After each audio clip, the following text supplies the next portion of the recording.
माझा आदरपूर्वक नमस्कार। तसेच या कार्यक्रमाचे आयोजक आदरणीय जांभूळकरजी, आदरणीय छत्रपालजी बोरीकर आणि अमृतजी वंजारी यांना सुद्धा माझा आदरपूर्वक नमस्कार। आजच्या या कार्यक्रमाचे संचालन करते आदरणीय वडोदा या परिसरातील मार्गदर्शक आदरणीय महेंद्रजी मोरगरे साहेब यांना सुद्धा माझा आदरपूर्वक नमस्कार। उपस्थित सर्व ज्येष्ठ श्रेष्ठ मार्गदर्शक मंडळी, सेवक सेविका, बाळगोपाळ सर्वांना माझा आदरपूर्वक नमस्कार। पहा, ही कृपा पाहाले ऐकाले खूप साधी आणि सोपी वाटते, पण तसं आहे नाही। या कृपेचं महत्व जेवढं जाणून घ्यायचं आमची इच्छा झाली, जेवढं खोलवर आम्ही जाऊ तेवढा आतमध्ये या कृपेचं महत्व जाणवत जाते। पण आम्ही टाइमपास या विचारधारेने या कृपेला मानण्याचा प्रयत्न करत राहतो। आम्ही दुखी कष्टी होतो, कोणातरी सांगितलं का या मार्गामध्ये गेल्याने दुःख दूर होते, तर आम्ही हताश झालेलो होतो, आम्ही दुःखानं पीडित झालेलो होतो, सर्वीकडून आमची पिळवणूक झालेली होती। म्हणून या मार्गाच्या कोणातरी माध्यमातून आम्हाला ऐकायला मिळालं का या मार्गामध्ये जर प्रवेश केला तर प्रत्येकाचे दुःख दूर झाले आहे आणि होते। आता दुःखी असलेला व्यक्ती मागच्या पुढचा विचार न करता या धर्माशी जुळला। बाबाला आपलं इमान दाखवलं का हे बाबा मी इमानदारीनं तुमचे कार्य करील। भगवंताने विश्वासात घेतलं आणि कार्यप्रणाली सुरू केली। कार्य सुरू होताच क्रमाक्रमाने दुःख दूर झाले आणि आमच्यामध्ये कुठंतरी बाहेरून बैमानी नावाची वस्तू प्रवेश करायला लागली। मग आमच्यामध्ये बैमानी नावाची वस्तू जेव्हा प्रवेश करायला लागली तेव्हा आम्ही धीरे धीरे या कृपेला दूर करत गेलो, विसर पडत गेला। क्रमाक्रमाने कार्य केले, त्याग घडवला आणि जेव्हा आमचा त्याग घडला तेव्हा आम्ही स्वतःलेच बाबा समजायला लागलो। अशी प्रक्रिया आज सेवकामध्ये तयार झाली। कोणी कोणाचं ऐकून घ्यायला तयार नाही, कोणी कोणाचं समजून घ्यायला तयार नाही। इथपर्यंत सेवक पाहण्यात येते का मार्गदर्शकाने काही एखादा उपदेश दिला तो सेवकच त्याने चारपट शिकवते। अशी परिस्थिती आज आमच्यात आहे। या कृपेचं हे धोरण नाही आहे। तुम्हाला तुमचं जीवन बनवायचं जर आहे, जीवन जर प्रकाशमय जगाचं आहे तर काही समजा या मार्गाने। वेळेपुरती समजल्याने या धर्माच्या या मार्गाच्या फळ आमच्या पत्री पडणार नाही आणि आम्हाला ते प्राप्त होणार नाही।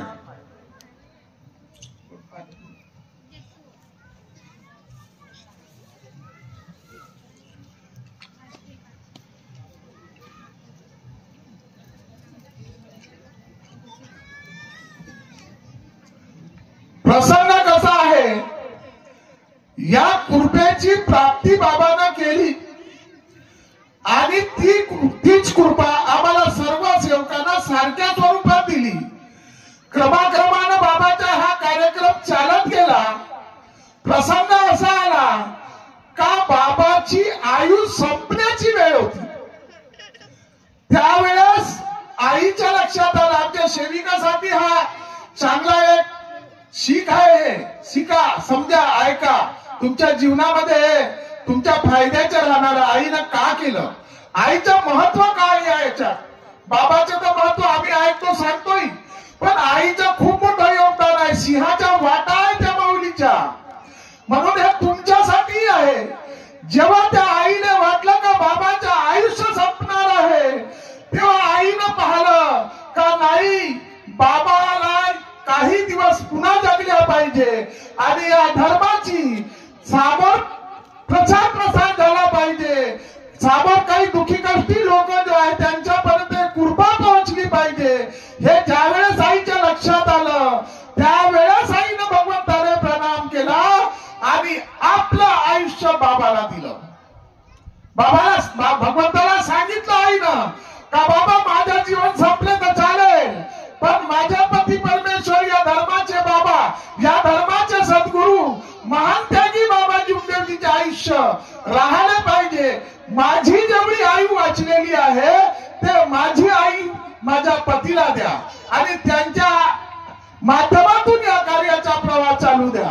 परमेश्वरानं ऐकलं आणि आईच्या शब्दाला मान देऊन आईचं आयुष्य 6 वर्ष 3 महिने 2 दिवसाचे आयुष्य आईच्या वाटलेलं बाबाला मिळालं. बाबा 6 वर्ष 3 महिने 2 दिवस जास्त जगले, नाहीतर आयुष्य संपलं होतं. अशी ही कृपा आहे, याची महानता आहे. आईचं महत्व खूप मोठं आहे, पण आम्ही समजून घेत नाही. आमच्या सेविकाला समजण्याची गरज आहे. पती आणि पत्नी हे दोघं अर्धांगिनी म्हणल्या गेला आहे, 2 मिळून एक झाले, म्हणून याचं महत्व समजा. पतीला कमजोर पडू देऊ नका, पत्नीला कमजोर पडू देऊ नका. दोघही एकामेकाची हिंमत बना आणि एकामेकाच्या हिमतीनं सामोर वाढा. या धर्माची जाणीव जर तुम्हाला करायची आहे तर हे समजणं गरजेचं आहे. पण आज आमच्यामध्ये समज कम झाली. आम्ही वेळेपुरती बाबानं तर शब्दावर कृपा उभी केली आणि त्या कृपा तुम्हाला आम्हाला सारख्या स्वरूपात वाटून दिली. पण आज प्रसंग असा आहे, हर माणूस म्हणते मी मोठा, माझ्या चालल्या पाहिजे, माझ्या ऐकल्या पाहिजे, मी सामोर दिसल्या पाहिजे, माझी फोटो निघाले पाहिजे, माझं नाव झालं पाहिजे. धर्माला विसर पडत चालला. माझ्या करण्याच्या माग हा अहंकार जागा झाला आणि सेवक सामोर निघून सिनेनी या धर्माला मागे नेण्याचे कार्य आज आमच्यातल्या लोकांपासून सुरू आहे. कारण आम्ही ऐकलं बाबांनी सरते शेवटी शब्द दिला होता मंडळाला का माझ्यानंतर मंडळ मी याच्यावर बोलत राहतो, सांगत राहतो. तुम्ही ऐकलं असेल नसेल ऐकलं, पण याच्यावर बोलत राहतोच मी. कारण का बाबाच्या हयातीमध्ये हे जांभूळकरजी जुने मार्गदर्शक आहेत, त्या हयातीतले इथे या मंचावरही जुने मार्गदर्शक बसले आहे. त्यांना तो अनुभव आहे, ते मालूम आहे त्यावेळेस बाबाच्या कारकिर्दीमध्ये काय चालत होतं. बाबाच्या कारकिर्दीमध्ये असा एक हे होता का सेवक त्या घडवत होता आणि तो सेवक त्या घडवून शिण्यानी बाबाच्या निवासस्थानले टिमकीले जात होता आणि तिथं बाबा त्याची विचारपूस करून शिण्यानी तिथून प्रतिमा मिळत होती. एक दिवस असा आला, शॉर्टकट घेतो, एक दिवस असा आला एका गरीब सेवकानं त्याग घडवला. आर्थिक परिस्थिती खूप नाजूक होती आणि त्यानं त्याग घडवून हर्ष उल्हासानं बाबाच्या निवासस्थानी गेला. बाबानं त्याची विचारपूस केली. बाबाने विचारपूस करून शिण्यानी बाबालाही समाधान झालं काय या गरीब सेवकानं इमानदारीनं त्याग घडवलाय माझ्या परमेश्वराच्या. त्याला सांगितलं का जा तू म्हणे मारुतरावजी कडून प्रतिमा घेऊन घे. तो हसी खुशीनं हसत हसत प्रतिमा घेण्यासाठी गेला, कारण त्याच्या मनामध्ये तो उत्साह होता. ते वाटत होतं त्याला का मी त्याग घडवला माझ्या परमेश्वराच्या. आज माझ्या इथे हवन घडेल, माझ्या परमेश्वराची उपस्थिती राहील.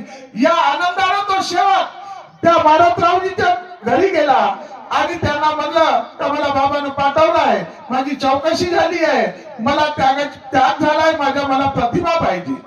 मारुतरावजी पैशाच्या लालच मध्ये गेले आणि त्यावेळेची जो किंमत होती ते आठवत नाही, पण 2-3 रुपयाचा फरक असा जाणवला. मारुतरावजी म्हणे मी तुला प्रतिमा देत नाही. का बरं नाही? तर म्हणे मला एवढ्यामध्ये प्रतिमा देणं परवडत नाही, म्हणून मला जास्त पैसे पाहिजे आहे. तर तू जास्त पैसे देशील तर मी तुला प्रतिमा देईल, अन्यथा प्रतिमा देणार नाही. तो गरीब सेवक होता, आर्थिक परिस्थिती नाजूक होती, त्याच्याजवळ फावडे पैसे नव्हते. त्याला विचार पडला का आता मी पैसे आणू कुठून आणि याला जास्तीचे पैसे देऊ कुठून. त्यावेळेस त्या काळामध्ये 2-4 रुपयाचं खूप महत्व होतं. 2-4 रुपये हे खूप महत्वाचे होते आणि तो विचारात पडला आता कसं करू. तो परत बाबाकडे आला. बाबाने सांगितलं का बाबा मारुतरावजी प्रतिमा देत नाही आहे. का बरं नाही देत आहे? ते जास्त पैसे पाहिजे असे म्हणतात. तर ते बाबानं ऐकलं आणि मारुतरावजीला बोलवायला पाठवलं. मारुतरावजी आले. बाबाने विचारलं याला प्रतिमा का बरं देत नाही. बाबाला सरळ शब्दात मारुतरावजीने सांगितलं का मला परवडत नाही, मला जास्त पैसे पाहिजे आहे तरच याला प्रतिमा देईल, अन्यथा प्रतिमा देणार नाही. बाबाही विचारात पडले, हे कसं घडून राहिलं. बाबाने एक त्याचा निष्कर्ष काढला, एक मार्ग काढला आणि भावाला सांगितलं. मारुतरावजी हे बाबाचे भाऊ होते. भावाला सांगितलं, ठीक आहे, तुला प्रतिमा परवडत नाही तर तू एक आपला रेट लिही आणि त्या रेटची पाटी आपल्या दारासमोर लावून दे, का प्रतिमेच्या एवढे पैसे लागतील, आणि हा क्रम तू आजपासून चालू कर, आणि या माणसाला आता एक प्रतिमा तू जुन्या रेट मध्ये देऊन दे. आता पहा, आम्ही बाबाचा शब्द पाहायला नाही बाबाले, पण आजही आम्ही त्या बाबाच्या शब्दाचा मान ठेवतो, आम्ही त्याच्यासाठी नतमस्तक होतो. हा जनसमुदाय बाबाच्या शब्दाद्वारे उभा झाला इथं, तर त्यावेळेस भावानं त्या बाबाच्या शब्दाचा मान ठेवला नाही. बाबाने लक्षात आलं, हा माझा परिवार, हा जो माझा परिवार आहे आणि या धर्माची जो धुरा आहे, जर या धर्माची धुरा मी माझ्या कुटुंबाच्या हातात अगर सोपवली तर हे माझ्या कुटुंबाचे लोक या गरीब दुःखी मानवाला पिरगळून टाकतील, लुटून टाकतील. हे बाबाच्या निदर्शनात आलं आणि बाबानं सरते शेवटी त्यावेळेस एक निर्णय घेतला का नाही, या धर्माची धुरा सावरण्यासाठी मंडळ पाहिजे, आणि मंडळाची स्थापना केली. आणि सरते शेवटी त्यांनी शब्द दिला का माझ्या नंतर मंडळ. हे जुने लोक सांगत होते, मी तर बाबाच्या काळात होतो नाही, मी ऐकलं, पण जुन्या लोकांना सांगितलं, ते ऐकलं, ते तुम्हाला सांगते. हा शब्द आजपर्यंत चालत आहे.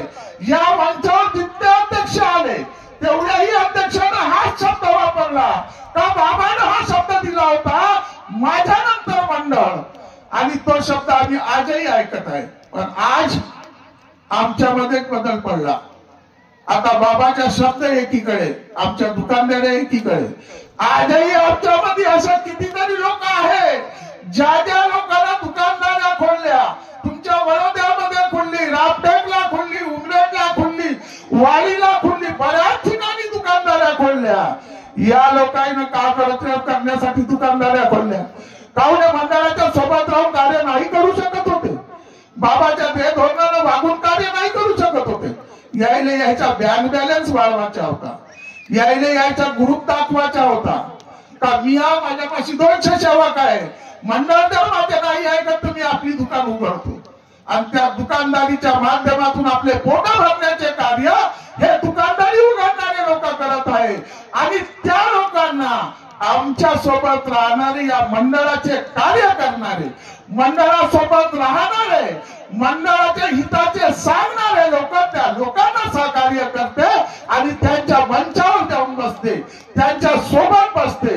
अशा लोकांनाही सावध राहा, कारण मंडळ हा मंचावर बसलेले पदाधिकारी नाही.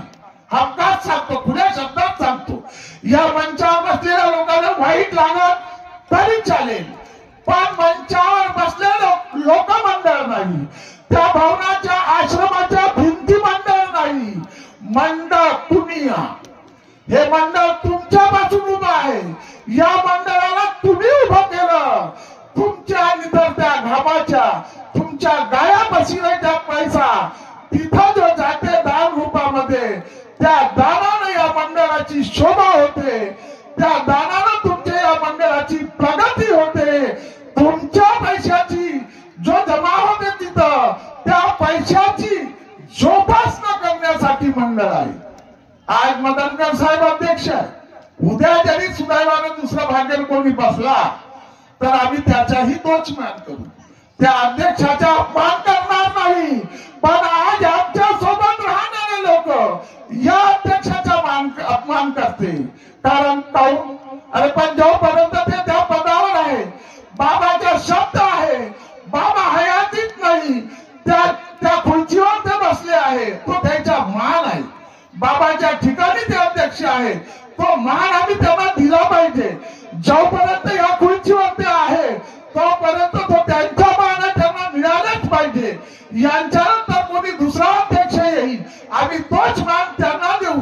बाबाच्या खुर्चीवर बसलेला अध्यक्ष ते बाबाच्या स्वरूपात पाहू आणि तोच मान देऊ. पण आमच्यातल्या लोकांना आज होळ लागली आहे, हे खुर्ची खिचू आणि आम्ही त्याच्यावर बसू. बसा, म्हणा कोणा केलं, आम्ही सहकार्य करूच तुम्हाला. दाखवा, छिना झपटीनं नाही, तुम्ही वाईट शब्दात बोलून नाही, खोट्याने खऱ्याने खोटा करून नाही. तुमच्यामध्ये जर इमानदारी आहे तर तुम्ही बाबाच्या या कार्याला सामोरं नेण्याची रूपरेषा स्वतःमध्ये तयार करा आणि ते रूपरेषा तयार करून ते छवी बनवा स्वतःची आणि मग निवडून या.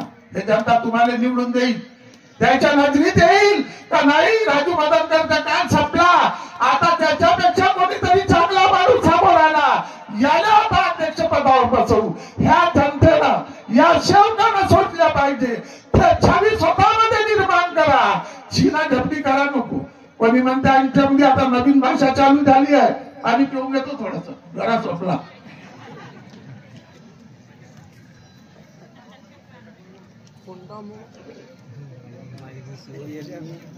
आता आमच्यामध्ये नवीन एक वार्ता चालू झाली. अरे तो त्याच्या माणूस, हे त्याचे माणसं होय, ते त्याचे माणसं आहे. कोण खरीदलं गाव कोणाले? मी ना मला इथे बसले आहे सगळे माय माणसं आहे, मी खरीदलं तुम्हाला. कोणी कोणाचा माणूस नाही. ज्याची विचारधारा एकामेकाशी जुळते, ज्याचे विचार एकामेकाशी पटते, तो माणूस त्याच्याजवळ जाऊन उभा राहते. तो त्याच्याजवळ उभा राहून आपली वार्ता करते, आपले आचार विचार सांगते. आपले आचार विचार आहेत ते काही उपयोगाचं राहिलं ते आपल्या जवळ ठेवते. याला त्याच्या माणूस झाला का?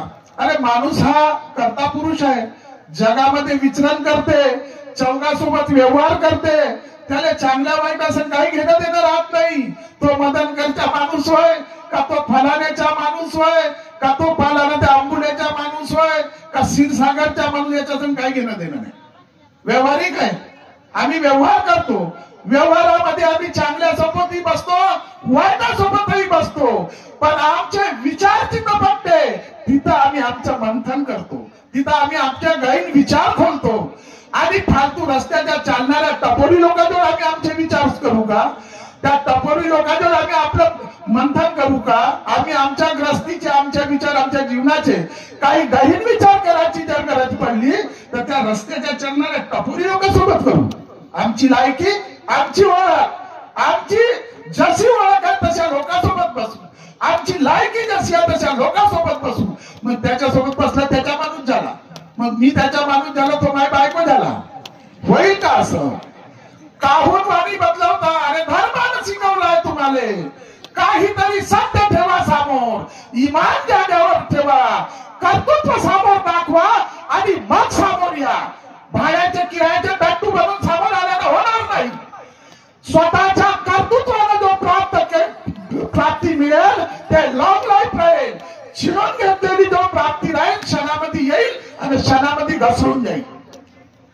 आमच्यातले लोक असे राहते, मोठे लोक समोर राहते, त्याच्या मागे बिचारे काही सेवक लोकही राहते. त्याला वाटते का नाही बाबा लोक आले काही मदत केली, समोर त्यालाही झापून देतात लेखाचे, काही मागच्या पुढच्या विचारच करत नाही. जसा तोंडात आला तसाच बोलते लोक. अरे नाही, एक विचार कर का मी लारोकर आहो, माझ्या नंतर कोणीतरी या छवीमध्ये तयार झाला पाहिजे, याच शौकतला झाला पाहिजे. मीच कोस काढून कधी अमृत पिऊन आलो नाही, अमर होणार नाही. माझ्या नंतर या जागी कोणीतरी उभा झाला पाहिजे, ते बांधव साबर घेऊन चालला पाहिजे, ते विचार समोर घेऊन चालला पाहिजे. असा आमच्या सोबत असणारा कोणीतरी तयार करा. स्वतःच्या स्वार्थ साधून अगर साध्य करण्याचा प्रयत्न करा तर जिथला तिथे धरून राहील, काही सामोर वाहणार नाही. आज मंडळाची प्रगती झाली आहे. राजूजी मदनकर 10 वर्ष झाले या पदावर बसले. त्यांच्या कारकिर्दीमध्ये तुमच्या पैशाची, तुमच्या मेहनतीच्या, तुमच्या गाया पशिन्याच्या जो तुम्ही श्रमदानानं पैसा कमवता तो दान स्वरूपात तिथं देता. त्या आश्रमल्या त्या भवनामध्ये त्या पैशाची जोपासना कशी करता आली पाहिजे, तो पैसा व्यवस्थितरित्या कुठं लावला पाहिजे, तो पैशापासून कशी प्रगती झाली पाहिजे, याचा विचार हे संचालक मंडळ करते आणि त्याला सामोर वाढवते. आज तुमच्या पैशाची प्रगती झाली, तुमच्या भवनाची, तुमच्या आश्रमाची प्रगती झाली. आश्रमानं पहिले 14 एकर होती, नंतर 22 एकर झाली, 22 एकरच्या नंतर 52 एकर झाली. पुन्हा मंडळानं 8 एकर जागा खरीदली ना, 8 मिळवून 52 ची 60 झाली.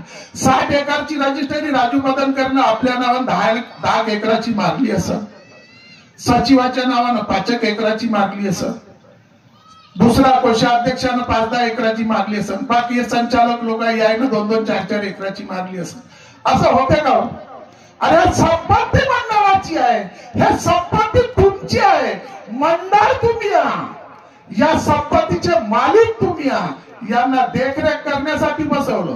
तो मोदीजी म्हणते ना, मैं देश का चौकीदार हूं, असे आमच्या धर्माचे, आमच्या या संपत्तीचे, आमच्या भवनाचे, आमच्या आश्रमाचे चौकीदार हे आहे. म्हणून आमच्या आईने थाटामाटानं स्वागत करतो, यांना तो आदर देतो. आमच्या बाबाच्या खुर्चीवर बसले आहे, आमच्या बाबाच्या सिंहासनाच्या जागेवर बसले आहे, म्हणून हा आदर देतो आम्ही. हे विसरतो आम्ही. राजू मदन करतेस का स्वागत माय काऊन तू त्याच्याला एक बनणं पहिले, तू आपली दाखवणं छवी, नाही तर थेट पुढं पाटणं मागं सपाट, काही घेणं देणं नाही याच्यात. आता इलेक्शन येणार आहे, बोलूनच देतो ना 2-4 गोष्टी, थोडं होईल 5 मिनिटं टाईम. आता इलेक्शन येणार आहे, बरेच लोक येतील तुमच्या आमच्यापाशी, माया सलिके येतील, काही दुसरे येतील, काही त्याने नाही, तो बरोबर नाही. त्याने एवढे खाल्ले, त्यानं तेवढे पचवले, तो पुरुष करून दाखवणार रे बाबा, तोंडाला बोलण्याला होईल का? पुरुष सावध ठेव, बाप दाखव नाही तर सराट कर, हे नीती अपनावा. या धर्मात हे शिकवलं आहे. जो सत्य आहे ते सत्य समोर ठेवा आणि त्याची वार्ता करा, तिथं भगवंत तुम्हाला साथ देईल. असती तर बरेच साई परगवणारे लोक येतील, आपले आपले विचार सांगतील, मी किती सुंदर आहो, मी किती चांगला आहो, मी किती धर्माने घेऊन चालणार आहो, खूप सांगतील. तुमचं कार्य एकच आहे, तुम्ही त्याला शोधा. हा व्यक्ती खरोखर धर्माच्या नियमाचा असेल त्याच्या पाठीशी उभे, त्याला होकार द्या. गावातला कोणी आला त्यांना म्हणलं मी या गावच्या पाटील, त्या गावच्या फलाना, माझ्याकडे लक्ष ठेवा. नाही, या बाबाच्या सेवक धोरणाचा असेल त्याला निवडा, त्याच्या सोबत राहा, त्या भवनाच्या सोबत, त्या मंडळाच्या सोबत राहा आणि या मंडळाची, या धर्माची धुरा तुमच्या खांद्यावर राहिले सामोर नेण्याचे कार्य तुम्हीच करणार आहात. तुम्ही स्वतः विचार करा आणि बाबाने दिलेले 4 तत्व, 3 शब्द, 5 नियम याचं वेळोवेळी पालन करण्याचा तुम्ही प्रयत्न करा. मी सुद्धा प्रयत्न करत राहीन. एवढे बोलून मी माझे 2 शब्द संपवतो. सर्वांना माझ्या आदरपूर्वक नमस्कार.